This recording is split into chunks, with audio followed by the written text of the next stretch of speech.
Praise the Lord. भाई और बहनों, आप सभी को प्रभु यीशु मसीह में मेरा प्यार भरा नमस्कार। और आज हम देखने वाले हैं एक ऐसे सब्जेक्ट के बारे में कि कई बार ऐसा होता है कि लोग पूछते हैं कि क्या, और कई बार क्रिश्चियंस लोगों को भी ये कन्फ्यूजन होता है कि क्या क्या वो लोग पोर्क खा सकते हैं, यानी कि क्या सूअर का मांस खा सकते हैं, क्या क्रिश्चियन लोगों को ये अलाउ है। तो अगर इसका हम जवाब देना चाहें तो वो हाँ भी हो सकता है और ना भी हो सकता है, क्योंकि जब हम क्रिश्चियन बनते हैं तो हम हर तरह की आज़ादी हमें मिलती है। हम किसी भी तरह का भोजन खा सकते हैं, उसके लिए हम पर कोई भी पाबंदी नहीं है। तो चलिए हम देखते हैं कि ये कैसे है, कि क्या क्यों पाबंदी नहीं है और क्यों बाइबल में मना भी किया गया है कई जगह कि सूअर नहीं खाना चाहिए, यानी कि जो पोर्क है उसका मीट नहीं खाना चाहिए। तो चलिए हम आगे बढ़ते हैं और देखेंगे इसमें। उससे पहले आप सबसे मैं रिक्वेस्ट करना चाहता हूं कि अगर आपने इस चैनल को सब्सक्राइब नहीं किया है तो प्लीज़ सब्सक्राइब कीजिए और शेयर कीजिए, ताकि और लोगों तक इस तरह की जानकारी पहुंचे और वो लोग भी मसीह और वचनों के बारे में, बाइबल के वचनों के बारे में अच्छे से जानें। तो चलिए हम आगे बढ़ते हैं। हम जाएंगे लय व्यवस्था अध्याय 11 और उसका 7 और 8।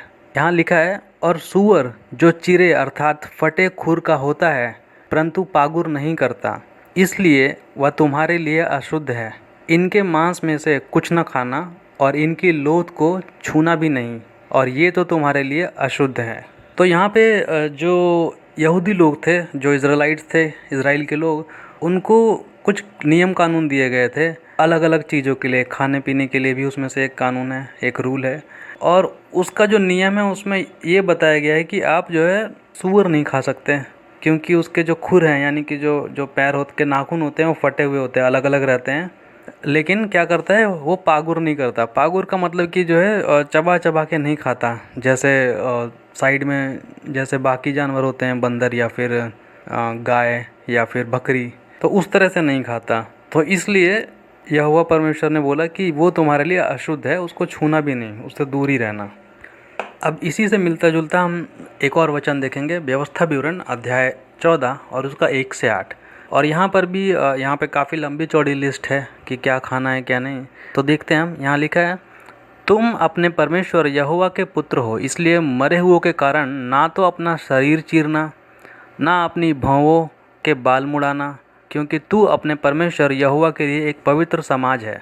और यहोवा ने तुझको पृथ्वी भर के समस्त देशों के लोगों में से अपनी निज संपत्ति होने के लिए चुना है। तू कोई घिनौनी वस्तु ना खाना। जो पशु तुम खा सकते हो वो ये हैं, अर्थात गाय, बैल, भेड़, बकरी, हिरन, चिकारा, यकमुर, बनेली बकरी, साबर, नीलगाय और बनेले भेड़। निदान पशुओं में से जितने पशु चिरे या फटे खुर वाले और पागुर करने वाले होते हैं उनका मांस तुम खा सकते हो, परंतु पागुर करने वाले या चिरे खुर वालों में से इन पशुओं को, अर्थात ऊँट, खरहा और सापान को ना खाना, क्योंकि ये पागुर तो करते हैं परंतु चिरे खुर के नहीं होते, इस कारण वे अशुद्ध हैं तुम्हारे लिए। फिर सूअर जो चिरे खुर का होता है परंतु पागुर नहीं करता है, इस कारण वह तुम्हारे लिए अशुद्ध है। तो ना तो इनका मांस खाना और ना ही इनकी लोथ को छूना। तो यहाँ पर भी भाइयों बहनों, बाइबल जो है वो बताती है पुराने नियम में कि जो सूअर है, यानी कि जो पोर्क का मीट है, उसे खाना तो दूर है लेकिन उसको छूना भी नहीं है, उससे दूर रहना है। और उसका जो कारण है वो कुछ इस तरह से बताया गया है कि जिन जानवरों के जो खुर हैं वो फटे होते हैं और जो पागुर नहीं करते उनको नहीं खाना है। तो जो पुराना नियम है वो हमें क्लियर बताता है और एकदम उसमें साफ साफ आ गया है कि क्या करना है क्या नहीं करना है, हर चीज़ के बारे में बहुत ही क्लियरिटी है। लेकिन ये जो पुराने नियम का जो ये बातें हैं, जो कानून है या फिर जो व्यवस्था दी गई है, वो किसके लिए दी गई थी? तो ये व्यवस्था सिर्फ़ और सिर्फ इज़राइल के लोगों के लिए दी गई थी। एक खाने पीने के बारे में एक ख़ास नियम दिए गए थे, लेकिन ये सारे नियम सिर्फ़ और सिर्फ इज़राइल यानी कि यहूदियों के लिए ही था। जैसा कि इस वचन में बताता है कि तुम स्पेशल हो, तुमको बाकी दुनिया के लोगों से अलग परमेश्वर ने अपनी संपत्ति के रूप में चुना है। तो ये जो कानून है, ये रूल है, ये उन्हीं के लिए खास रूप से लागू होता है।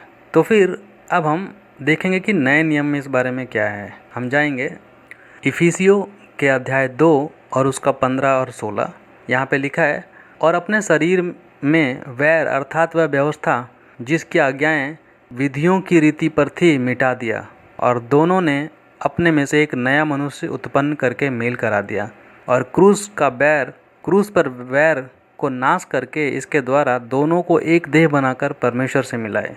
तो ये वचन हमें ये बताता है कि जब क्रूस पर प्रभु यीशु मसीह जब उनकी जब मृत्यु हुई, तो वहाँ पर सिर्फ यही नहीं कि हमारे जो पाप थे वो ख़त्म हो गए, उसके साथ साथ जो पुराना नियम था वो भी पूरी तरह से कंप्लीट कर दिया यीशु मसीह ने उस क्रूस पर। तो इस वचन का यही मतलब निकलता है कि इस तरह से दोनों चीज़ों को पूरा कर दिया प्रभु ने, और अब जो है हमारा परमेश्वर से मेल मिलाप हो गया है। ना तो हम किसी व्यवस्था के अंदर आते हैं और ना ही किसी पाप के अंदर। अब हम फ्री हो गए हैं और हम डायरेक्ट परमेश्वर से मेल मिलाप कर सकते हैं। तो इसी से मिलता जुलता हम एक और वचन देखेंगे, और यहाँ पे है गलातियों अध्याय 3 का 23 से 26।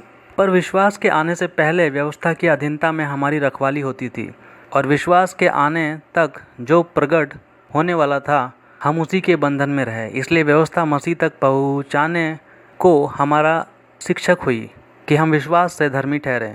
परंतु जब विश्वास आ चुका तो अब हमें उस शिक्षक के अधीन नहीं रहे, क्योंकि तुम सब उस विश्वास करने के द्वारा जो यीशु मसीह पर है परमेश्वर की संतान हो गए। तो इस वचन में ये बताया गया है कि जब विश्वास आ गया, यानी कि विश्वास रखने के लिए जब तक पहले हम लोग व्यवस्था के अधीन थे, यानी कि जो यहूदी जो रूल थे खाने पीने के लेकर और भी चीज़ों को लेकर उसके अधीन थे। लेकिन जब प्रभु यीशु मसीह आए तो उन्होंने व्यवस्था को पूरा किया, और अब हमें शिक्षक की ज़रूरत नहीं है। अब हम पहुंच चुके हैं अपनी जगह पर, हमको अब विश्वास मिल चुका है। हमारा जो विश्वास है वो प्रभु यीशु मसीह पर है। तो अभी हमें बाकी जो पीछे के कानून हैं या फिर इस तरह की व्यवस्था हैं उससे हम फ्री हो गए हैं, और अब हम डायरेक्ट परमेश्वर की संतान हैं।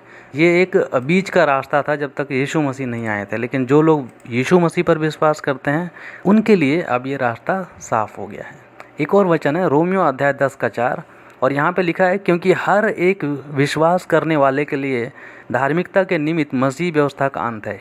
यानी कि जो भी प्रभु यीशु मसीह में विश्वास करता है उसके लिए व्यवस्था, यानी कि जो भी पुराने कानून थे या पुराने जो रीति रिवाज थे यहूदी कानून में, अब वो ख़त्म हो चुका है, क्योंकि अब हम विश्वास करते हैं प्रभु यीशु मसीह में। तो जैसे ही हम विश्वास करते हैं प्रभु यीशु मसीह में, हम नई वाचा में आ जाते हैं जहाँ पर हमारे पाप क्षमा होते हैं, हम प्रभु पर विश्वास करते हैं और उनके वचनों के अनुसार जीवन को जीते हैं, और इसके साथ साथ जो पुराने जो भी रूल है वो हमारे ऊपर लागू नहीं होते हैं, हम फ्री हो जाते हैं। एक और वचन देखते हैं जहाँ पर प्रभु यीशु मसीह खाने पीने के बारे में क्या बोलते हैं।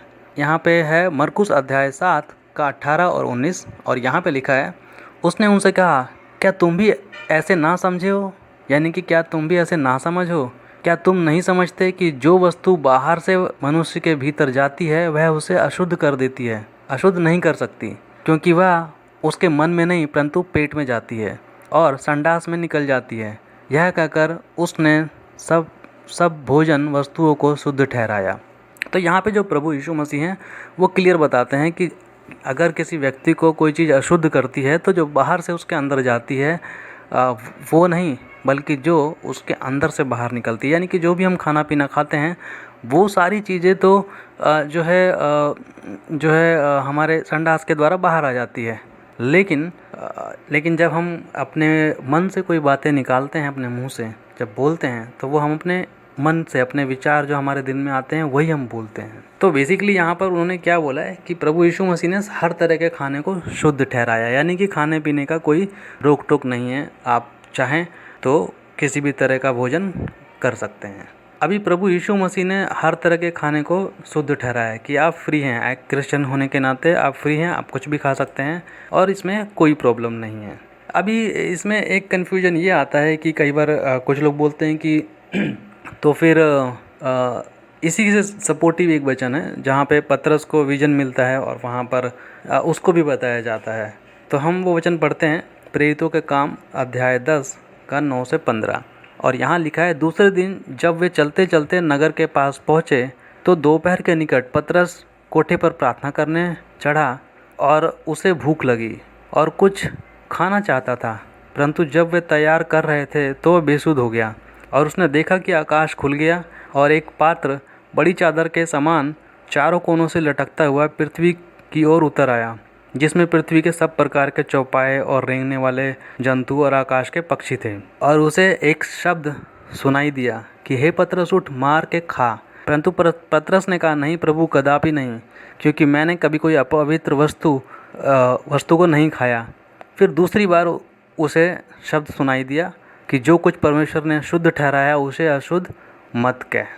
तो यहाँ पे क्या है कि जो पतरस है उसके सामने एक विजन जैसा आता है, जहाँ पे एक ऐसी दशा जहाँ पर हम सोने और जागने के बीच में रहते हैं। मतलब पूरी नींद में भी नहीं होते, लेकिन पूरे होश में भी नहीं रहते। इंग्लिश में ट्रांस आता है जब हम इंग्लिश बाइबल में पढ़ते हैं, तो वो ऐसी ही अवस्था होती है। तो ऐसी अवस्था में उसको जो है ये विजन ये मिलता है, और वहाँ पे बहुत हर तरह के जो जानवर हैं, रेंगने वाले और अशुद्ध जानवर पुराने नियम के हिसाब से, और वो बोलते हैं कि इसको मार और खा। अब पतरस जो है ये यहूदी है, वो पुराने नियम को जानता है और फॉलो करता है बचपन से। तो जो उसका सीधा रिस्पॉन्स था, यानी कि तुरंत उसने बोला, क्योंकि वो वही बचपन से फॉलो कर रहा है, तो तुरंत उसने बोला नहीं नहीं, ये सब तो अशुद्ध है, मैं ये सब नहीं खा सकता और मैंने कभी खाया भी नहीं है। पहला रिस्पॉन्स। लेकिन फिर जो है जो जो जो जो जो परमेश्वर की वाणी है वो क्या बोलता है कि जिसको परमेश्वर ने शुद्ध ठहराया है तो उसे अशुद्ध मत कह। और फिर बाद में अगर हम इसको और आगे पढ़ते हैं वचन, तो हम देखते हैं कि फिर उसको समझ में आ गया कि ये क्या बात हो रही है। तो यहाँ पे ये जो बात है ये खाने की बात नहीं हो रही है। पतरस का जो रिस्पॉन्स है, पतरस ने जो बात बोली वो खाने के ऊपर थी, क्योंकि वो यहूदी था, उसको लगा कि ये सब चीज़ें तो हमको वर्जित है, हम नहीं खा सकते सब कुछ। लेकिन जब आगे उसको विजन में बताया गया कि ये सब चीज़ें जो है ये अशुद्ध नहीं है, तो उसको समझ में आ गया। और इसके बाद उसने फिर कुरनेलियस, जो कि पहला मसीह था, मसीह मतलब गैर यहूदी था, जिसे अन्य जाति बोलते हैं, तो उसमें वो पहला व्यक्ति था जिसको पतरस ने चेला बनाया, उसको भी सुसमाचार बताया। तो यहाँ पे समझाने की बात ये हो रही थी कि अब जो है जब प्रभु यीशु मसीह में आ गए हैं, तो हम किसी को भी चेला बना सकते हैं और सब लोगों के लिए प्रभु का मार्ग खुल गया है। तो यहाँ पे खाने की बात नहीं हो रही थी, ये पतरस का रेस्पॉन्स जो था वो खाने के ऊपर था। अब यहाँ तक तो हमें समझ में आ गया कि खाने पीने के मामले में चाहे वो शाकाहारी खाना हो, वेजिटेरियन, या फिर नॉन वेज, या फिर नॉन वेज जो है, और उसमें जो भी खाने की चीज़ें आती हैं नॉन वेज, चाहे उसमें सुअर हो, पोर्क हो, कुछ भी हो, वो सब के लिए क्रिश्चियन के ऊपर कोई कानून नहीं है। वो लोग फ्री हैं, जो चाहे वो खा सकते हैं। लेकिन तो फिर पुराने नियम में इस बारे में क्यों मना किया फिर परमेश्वर ने? क्यों इज़राइल के लोगों को इस चीज़ों से वर्जित किया गया? और आज भी जो यहूदी लोग हैं और इवन इस्लाम में भी लोग इसको फॉलो करते हैं, वो नहीं खाते, यहाँ तक कि ये शब्द को भी नहीं बोलते, पोर्क या सुअर जो भी है। तो उसके बारे में हम थोड़ा देखेंगे। मुझे लगता है कि इसका एक बड़ा रीज़न ये है कि उस टाइम में इज़राइल जो है वो एक कबीले की तरह रहते थे, ग्रुप में, झुंड में रहते थे। बहुत ही आज की तरह मतलब बहुत ही सभ्य समाज नहीं था, जैसे लोग पुराने कबीलों में रहते उस तरह से रहते थे वो लोग। और जो सूअर है वो जो है काफ़ी गंदे तरह का जानवर होता है, मतलब वो जो वेस्ट होता है, जो ख़राब फेंकी चीज़ें होती है उसी को खाता है। ऐसा नहीं कि वो साग सब्जी खाता है या फिर सिर्फ घास खाता है, फल खाता है, ऐसा नहीं है। वो हमेशा बेकार जो चीज़ें होती हैं उन्हीं को ही खाता है। और सूअर से एक और प्रॉब्लम ये है, अगर हम अभी आज के जो साइंस की बात करें या फिर साइंटिस्ट या फिर जो भी नई रिसर्च हैं, उससे ये पता चलता है कि सूअर में जो है बहुत ज़्यादा वायरस फैलाने की, उसके शरीर के ऊपर अंदर और बाहर भी कुछ नया वायरस फैलाना, या फिर उसके ऊपर जो परजीवी होते हैं, ऐसे कीटाणु, वो बहुत ज़्यादा होते हैं, बहुत ज़्यादा फैला सकता है वो। और इसकी वजह से काफ़ी सारे खतरनाक रोग भी फैल जाते हैं। उसमें से बहुत सारे हैं, जैसे मेनिंगल वायरस, हेपेटाइटिस और नीपा वायरस, जिसे हम स्वाइन फ्लू भी बोलते हैं। फिर टीनिया सोलियम, यानी कि एक तरह का एक बड़ा सा सांप जैसा हो जाता है जो किसी किसी के पेट में आ जाता है, जो लोग सूअर खाते हैं। क्योंकि जो सूअर है उसकी बॉडी में इस तरह के कीटाणु होते हैं, तो सूअर को उससे प्रॉब्लम नहीं है, लेकिन जब इंसान खाते हैं तो वो अंदर पलने लगता है एक जानवर, एक जीव। तो वो एक बड़ा सा सांप जैसा होता है, एक वॉर्म, यानी कि एक हाँ, सांप जैसा ही होता है। फिर और भी चीज़ें हैं जिससे कि रेस्पिरेटरी, यानी कि सांस की दिक्कत आ सकती है। तो आपको पता है इन सब चीज़ों के बारे में कि जो वायरस है उससे मतलब इससे पहले स्वाइन फ्लू आया था, हम सब जानते हैं, तो वो सूअर से ही आया था। और अभी जैसे कोरोना वायरस है, ये दूसरे जानवर से आया है। लेकिन इस तरह की बीमारियाँ जब जानवरों से आती है तो उसमें काफ़ी सारी प्रॉब्लम्स होती हैं। तो सूअर में इस तरह की बहुत ज़्यादा बीमारियाँ, जो नई रिसर्च है उससे पता चलता है कि बहुत ज़्यादा होती हैं। अब उसके आगे एक और चीज़ ये है कि जो सूअर है उसका जो पाचन तंत्र है वो बहुत फास्ट है। फास्ट है मतलब कि वो खाता रहता है और जो वेस्ट है उसको निकालता रहता है। यानी कि वो कुछ भी खाता है तो 4 घंटे के आसपास हो जाता है उसका काम, खा के और उसको पचा के और निकाल देता है। उसके कंपैरिजन में जब दूसरे जानवर जो होते हैं, चाहे वो बकरी हो, गाय वगैरह हो, तो उनको टाइम लगता है, तकरीबन 24 घंटे लग जाते हैं। तो जब 24 घंटे की जो प्रक्रिया है, जब वो चलती है पाचन में, तो उसके वजह से जो वायरस होते हैं या फिर जो इस तरह के जो परजीवी कीटाणु होते हैं या फिर जो विषैले पदार्थ जिसको हम लोग टॉक्सिन बोलते हैं, वो सारी चीज़ें जो है निकल जाती हैं उस प्रक्रिया में। लेकिन सूअर की प्रक्रिया बहुत कम चलती है, तो ये सब जो विषैले पदार्थ हैं या विषैली जो चीज़ें हैं वो अटकी रहती हैं उसके शरीर पर। और इसके अलावा जो सूअर है उसको बाकी जो जानवर है उसके हिसाब से बहुत कम पसीना आता है, तो उससे भी जो है कुछ बाहर नहीं निकल पाता उसके शरीर से, जो भी ख़राब चीज़ है, जो वेस्ट है। तो इस वजह से जो सूअर है या फिर जो पोर्क का मीट है वो जो है बाकी जानवरों के हिसाब से थोड़ा नुकसानदायक है। आज की जो करंट साइंस की स्टडी है या फिर डॉक्टर्स की जो स्टडी है, रिपोर्ट्स है, उससे ये पता चलता है। अब इससे बचने का एक तरीका ये है कि आप जो है जब भी आप इस तरह का खाना खाते हैं, पोर्क या इस तरह से जो भी सूअर वगैरह, तो बहुत ही ज़्यादा उसको हाई टेम्परेचर पे पकना चाहिए, पूरी तरह से पकना चाहिए। उसके अंदर जितने भी कीटाणु हैं छोटे से छोटे वो सारे मर जाने चाहिए। अब इसमें भी जो स्टडीज़ हैं वो ये बताती हैं कि जब हम बहुत ज़्यादा टेम्परेचर पे उसको पकाते हैं तो उसके अंदर जो फैट होता है, जो वसा होती है, वो गलने लग जाती है और उससे एक ख़ास तरह का केमिकल रिलीज़ होता है जो कि ख़तरनाक बीमारियों को पैदा कर सकता है। तो ये भी एक प्रॉब्लम है कि अगर हम उसको हाई टेम्परेचर पर पकाते हैं, जो फ्री रेडिकल है वो रिलीज़ हो जाते हैं और फिर बाकी जगह प्रॉब्लम करने लग जाते हैं शरीर में। तो हाँ, तो इसमें तरीका यही है कि अगर हम इसको पका के भी खाते हैं बहुत ज़्यादा, तो भी चांसेस हैं कि कुछ नुकसान हो सकता है। तो ये सब आज की जो स्टडी हैं उसकी रिपोर्ट्स हैं, लेकिन पुराने टाइम में ये स्टडी नहीं थी। और मुझे लगता है परमेश्वर जो है वो अपने लोगों को लेकर बहुत ही केयरफुल थे। उनको पता था कि छोटा सा समाज है ये इज़राइल लोगों का, यहूदियों का, इनको बचा के रखना है। उनको शायद उस टाइम में ज्ञान नहीं था सफाई के बारे में और हाथ धोने के बारे में या फिर इन सब चीज़ों के बारे में कुछ ज़्यादा ज्ञान नहीं था। तो शायद उनसे इन सब बीमारियों और इन सब वायरस से उस टाइम में बचाने के लिए, क्योंकि संक्रमण बहुत तेज़ी से फैलता था, तो परमेश्वर ने इस तरह के रूल बनाए होंगे। तो ये सच है। अब आगे, तो अब हम क्या करें? क्या हमें खाना चाहिए? क्या हम खा सकते हैं? तो इसका जवाब बिल्कुल साफ़ है। जब हम क्रिश्चियन बनते हैं, मसीह में आते हैं, तो हमें हर चीज़ को खाने की इजाज़त दी जाती है, जैसा हमने पहले वचनों में देखा है। तो हम एक और वचन देखेंगे, 1 कुरिन्थियों अध्याय 8 का 8। इसमें लिखा है, भोजन हमें परमेश्वर के निकट नहीं पहुंचाता। यदि हम ना खाएं तो हमारी कुछ हानि नहीं, और यदि खाएं तो लाभ भी नहीं है। मतलब कि आप किसी भी तरह का भोजन खाते हैं, चाहे वो शाकाहारी हो या मांसाहारी हो, किसी भी तरह का भोजन, वो हमें परमेश्वर के पास पहुंचाने, परमेश्वर के करीब आने में कोई मदद नहीं करता, चाहे आप कुछ भी खाएं। ना तो आप, ऐसा नहीं कि आप शाकाहारी भोजन खाएंगे तो बहुत ही गॉडली हो जाएंगे, स्पिरिचुअल हो जाएंगे, ऐसा नहीं है। ऐसा भी नहीं कि आप अगर मांसाहारी खा रहे हैं तो आप बहुत ही बेकार हो जाएंगे, परमेश्वर आपसे नफरत करेगा, आपका उद्धार नहीं होगा, ऐसा भी नहीं है। तो खाने का परमेश्वर से कुछ लेना देना नहीं है। लेकिन फिर भी कई बार कन्फ्यूजन होता है, तो इसको पौलुस ने बहुत अच्छे से क्लियर किया है। ये वचन हम देखते हैं, रोमियो अध्याय 14 का 1 से 3। यहाँ लिखा है, जो विश्वास में निर्बल हैं उसे अपनी संगति में ले लो, परंतु उसी शंकाओं पर विवाद करने के लिए नहीं। परंतु एक को विश्वास है कि सब कुछ खाना उचित है, परंतु जो विश्वास में निर्बल है वह साग पात ही खाता है, और खाने वाला ना खाने वाले को तुच्छ ना जाने, और ना खाने वाले को दोष ना लगाए, परंतु क्योंकि परमेश्वर ने उसे ग्रहण किया है। तो यहाँ पे जो वचन है वो हमें साफ बताता है, पौलुस ने क्लियर कर दिया है कि अगर कोई साग पात यानी कि वेजिटेरियन है तो कोई प्रॉब्लम नहीं है, कोई नॉनवेज खाता है तो भी कोई प्रॉब्लम नहीं है, क्योंकि जिसने परमेश्वर को ग्रहण कर लिया है या फिर परमेश्वर ने जब उनके लिए मार्ग खोल दिया है, तो हम कौन होते हैं इसके बारे में बात करने के लिए। तो वचन हमें खाने के बारे में कोई ख़ास बात नहीं बोलता है कि हमें ये नहीं खाना चाहिए या खाना चाहिए। अब जो स्टडीज़ है जो मैंने आपको शेयर की, वो इसलिए ताकि आप अपनी समझ का सहारा लें। ऐसा नहीं कि जो लोग पोर्क खाते हैं वो सबको कैंसर और इस तरह की बीमारियां हो गई हैं, सबको नहीं होती है, लेकिन कुछ लोग को चांसेस है, कुछ लोगों को ही ये स्टडी इस तरह से बातें करती हैं।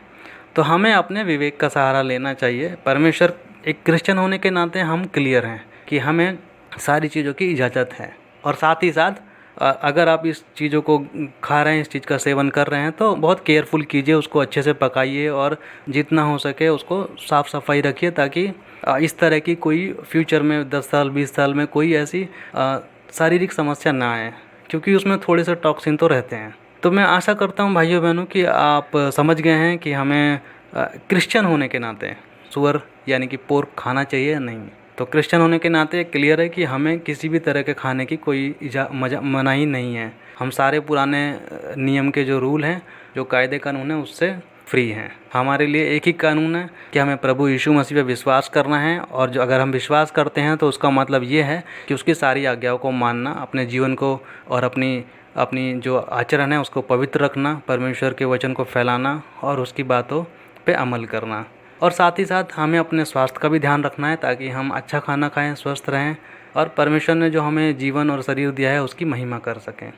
सो आशा करता हूँ आपने ज़रूर सीखा होगा, और इसी के साथ मैं विदा लेता हूँ। और फिर हम एक और वीडियो में आएंगे और परमेश्वर के वचन से कुछ और नए टॉपिक पर सीखेंगे।